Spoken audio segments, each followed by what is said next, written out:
Recently, someone asked me to share my thoughts on transitioning from capitalism to anarchy, and whether I see meritocracy as a stepping stone to reaching anarchy. There are a few parts to my answer, but the short answer is that these aren't separate things. Anarchy means capitalism, and capitalism means meritocracy. But I have to explain what I mean by this. These are all words that have been abused, so let me start by offering definitions. Of course, there are radical left-wing groups that call themselves anarchists, and I'm mostly against these groups. But sadly, these groups have come to define what anarchy means in many people's minds. And even before these groups were around, anarchy had an image problem. People think that anarchy means total chaos. Capitalism also has an image problem. This is also largely to do with radical left-wing propaganda. Meritocracy is a word I've heard a lot more people use over the last several years, but people have very different ideas about what meritocracy actually is. For me, meritocracy, capitalism, and anarchy all go together. I'll try to offer a definition for all three as I answer the question. First of all, the idea of transitioning from capitalism to anarchy strikes me as very strange. It seems to imply that we have capitalism now. I don't agree that we do. Even if I want to open a lemonade stand, I have to get the government's permission. There's a lot of government interference in the free market. And I'm not even talking about taxpayer-funded government subsidies to big oil companies and so on. I think that most people on the right and on the left are aware that there are a lot of government regulations that are designed to give certain corporations an unfair advantage and to prevent small businesses from competing with them. Only a very naive person will deny that the market is rigged. So this is not a free market. If you want a free market, you have to get the government out. As long as the government is involved, a free market is impossible. The market will be rigged. And obviously, a rigged system is not a meritocracy. The second part of the question is whether I see meritocracy as a stepping stone to reaching anarchy. For me, this is also a strange idea. I don't see one as leading toward the other. I see movement toward one as movement toward the other. As we move toward more freedom from state control, we move toward a more fair system. But I only say a more fair system. I don't think that perfect fairness is attainable. And so I advocate a kind of golden mean that's in harmony with nature and reality. I believe that harmony is best achieved in the absence of force and coercion. To violate the golden mean in either direction requires the use of force. And so I advocate a non-violent system. And I think that ultimately, advocates of any other system necessarily advocate violence. I've had a few conversations with people who have compared the current rigged system to a race, where certain people are given an unfair head start. And to a certain extent, I agree with this analogy. And I don't agree with having a government that has the power to pick winners and losers. But my observation has been that most leftists aren't against having a rigged system in principle. They just want a system that's rigged in their favor instead of rigged against them. In their mind, if anyone else is getting ahead, it must be because that person has an unfair advantage. Or if they're behind, it must be because they're held back. And maybe that actually is the case.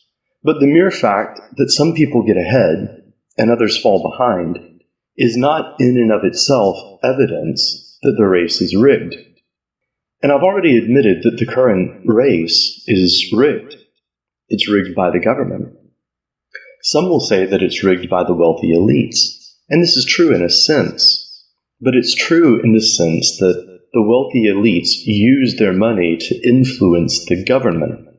If we got rid of the government, or at least took away the government's power to interfere in the free market, The wealthy elites wouldn't be able to rig the market through the power of the government.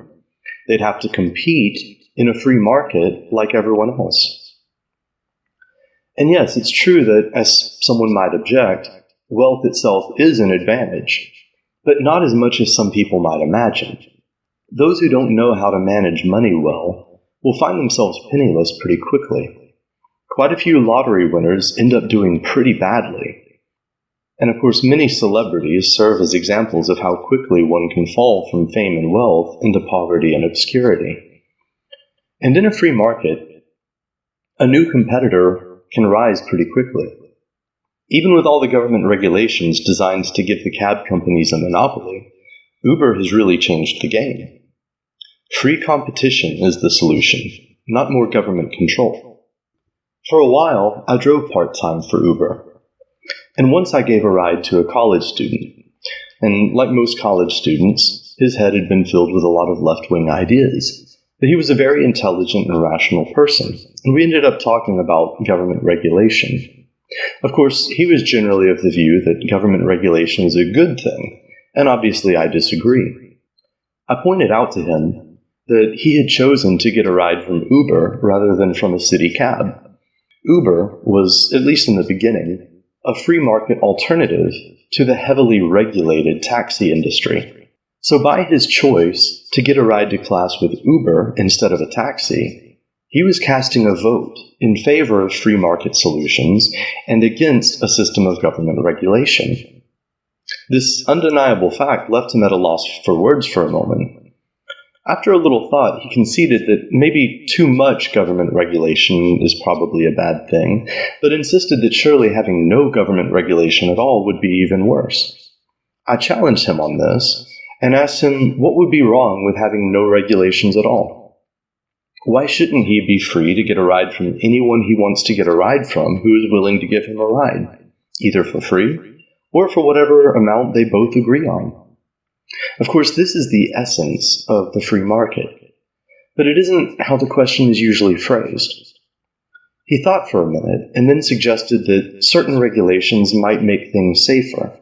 He brought up the idea that if there are no laws regulating who can drive a cab, then maybe that would be dangerous. He thought that maybe convicted felons, especially sex offenders, should be prevented from driving a cab. I agreed with him that I would feel much safer getting into a car with someone who wasn't a felon, and I would feel much more at peace knowing that my mother, sister, girlfriend, or whoever wasn't getting into a car with a sex offender. And I think most people would feel that way.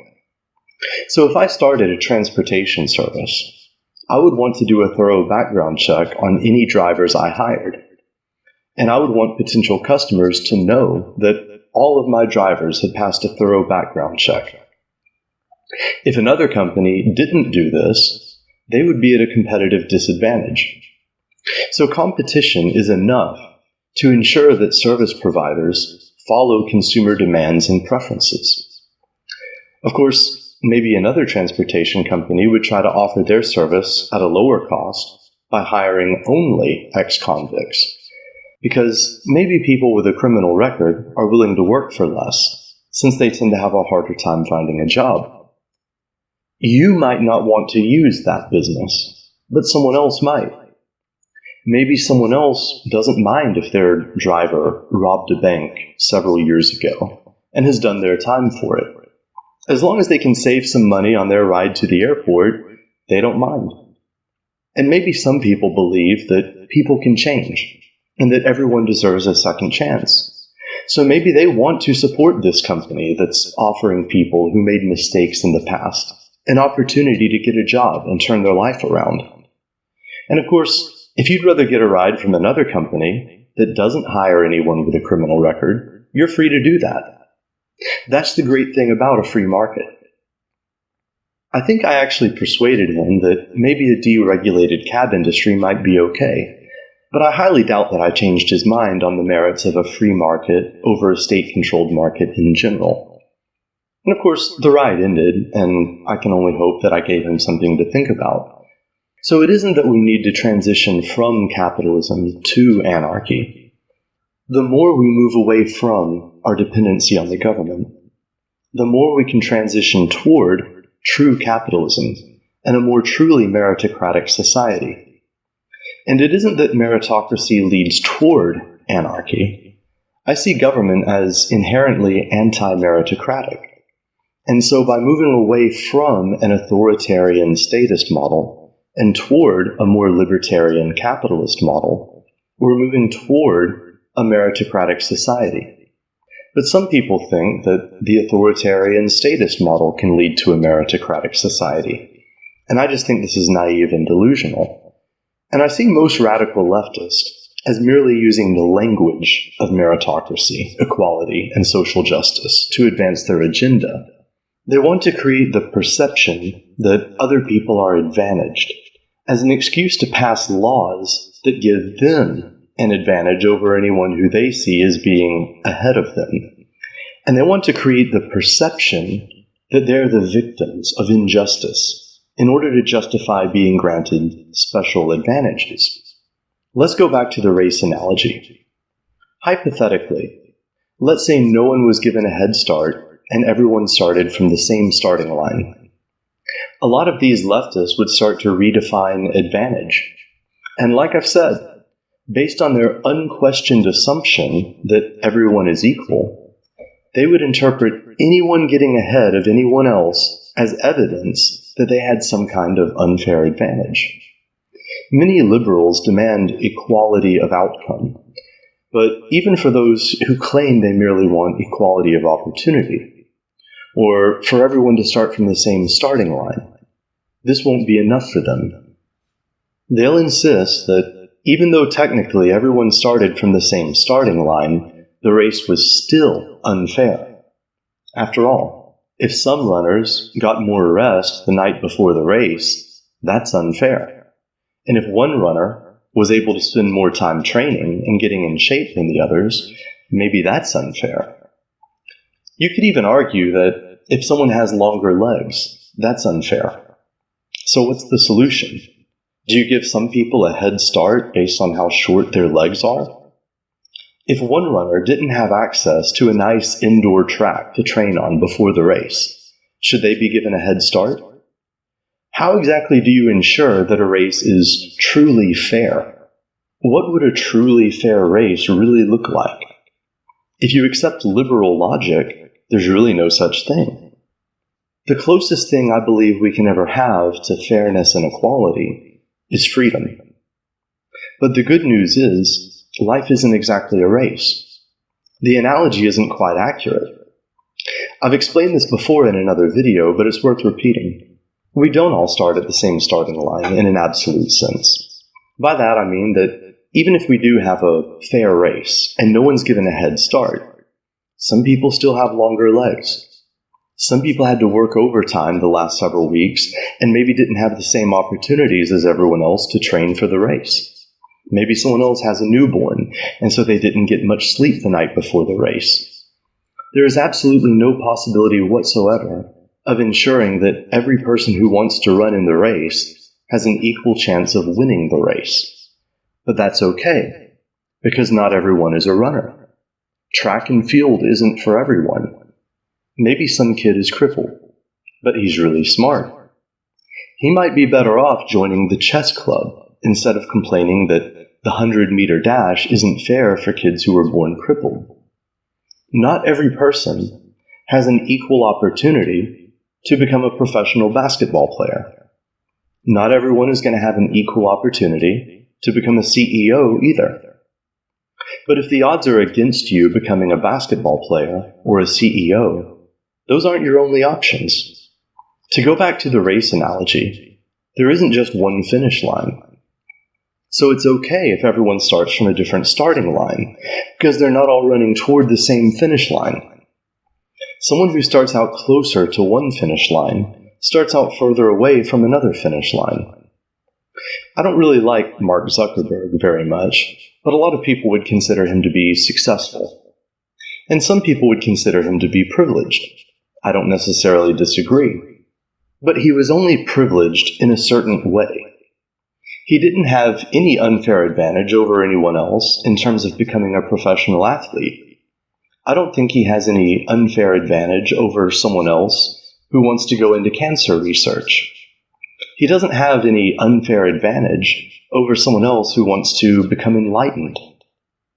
Some people are born to more wealthy parents, but other people are born with better genetics or a higher IQ. Some people seem to be born with a natural talent for music or math or communication or leadership. Some people are born with features that are considered to be more attractive by others. A female who is naturally very physically attractive, but who is born into a working-class family, is just as privileged as a young man or woman who is an heir to a family fortune. Whether you inherit wealth or whether you marry into wealth, what's the difference, really? Anyone who is upset that some people inherit wealth they didn't earn should be just as upset by female hypergamy. Anyone who wants a 100% inheritance tax should also be pushing for a 100% alimony tax. Otherwise, they're not being morally and intellectually consistent. Yes, a kid who is born into a wealthy family has certain advantages. But a kid who is born with good genetics, or a kid who is born with a high IQ, also has certain advantages. There are all kinds of advantages that a person can be born with. And there are all kinds of disadvantages as well. Honestly, would you rather be born with the family inheritance of Paris Hilton, the musical talent of Mozart, the mathematical genius of Leibniz, or the natural beauty of Scarlett Johansson or Ryan Reynolds or whoever else you think is an example of a highly attractive person? For me, it wouldn't be an easy choice, and that's the point. Wealth doesn't necessarily trump everything else. I think I would probably choose the genius of Leibniz, even if that meant being born poor. And I'm sure that a man gifted with such an intellect will probably end up doing reasonably well for himself. Of course, I think it's reasonable to admit that even someone who is born with a tremendous amount of talent and intelligence will probably struggle to make it in life if they're born into exceptionally disadvantageous conditions. Like I said, I don't think that equal opportunity is an achievable goal, and it's not really a necessary goal. As I've said in another video, I think it makes more sense to think in terms of sufficient opportunity instead of equal opportunity. If someone else has opportunities that I don't have, that doesn't necessarily matter, as long as I have sufficient opportunity to develop and express my own natural talents and abilities and to find my own success in life. I don't think the question should be, does someone else have more than me? Whether that means more money, more intelligence, more attractiveness, more natural talent, or whatever else. The better question is, do I have what I need in order to become the person I was born to be? This is what I mean by sufficient opportunity instead of equal opportunity. Admittedly, it might be hard to adequately define sufficient opportunity, but it's certainly no more difficult than trying to define and achieve the goal of equal opportunity. I would suggest that sufficient opportunity might include, at the very least, basic shelter, clothing, food, and at least basic health care and education. And I share the professed desire of many leftists to see that every child has these things. But unlike leftists, I want to achieve this goal through peaceful and voluntary cooperation instead of through state violence and force. I think the heart of the question is, what do you see as the path to a stateless, meritocratic, voluntary society? My short answer is freedom. I think the way to get there is to take power back from the government and for people to be allowed to form voluntary communities that organize voluntarily and peacefully to meet the needs of members of their community and neighboring communities. It really is that simple. My preferred method is persuasion. I think the most important thing is to spread the idea of liberty and to lead more people to question the legitimacy of state authority and to see the fundamental immorality and irrationality of the statist model and the superiority of voluntary and peaceful systems of economic and social organization. As long as people buy into state propaganda, they're going to keep looking to the government to solve problems.